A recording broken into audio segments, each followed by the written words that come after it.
Okay. And obviously this offseason, with some news that you've been an advocate of for a long time, players being able to, profit off their name and image. NIL, comes into NCAA. What are your first thoughts on it? And, how do you think it's going so far?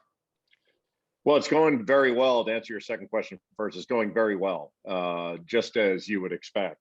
I mean, some people like to refer to it as the wild, wild west because there aren't rules for every little thing. But the wild, wild west is where the rest of the world lives. That's where everybody but a college athlete has lived for all this time, including every other student. So, it's one of these things that's not that big of a deal. We'll get used to it quickly. Yep. I don't even think it's, not to your question, but for me personally covering it, to me, it's not even an issue.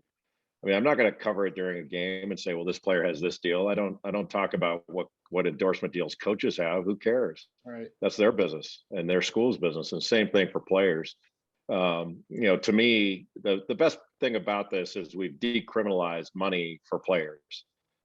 It's gonna expand. I mean, players are gonna have full economic rights at some point in the future. Just don't know when that's gonna be because the NCAA is gonna lose all these lawsuits.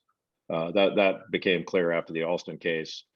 So unless Congress steps in and says, okay, here's what you can have and nothing more, which I believe they're unlikely to do. I don't see how you tell one class of person in America, here's what you can receive and nothing more.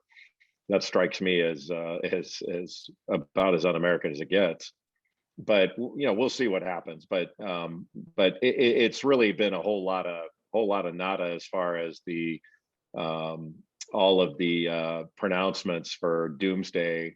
That people would stop watching. I haven't noticed ratings going down in football. In fact, they're through the roof. Yep. And I expect the same in basketball and other sports.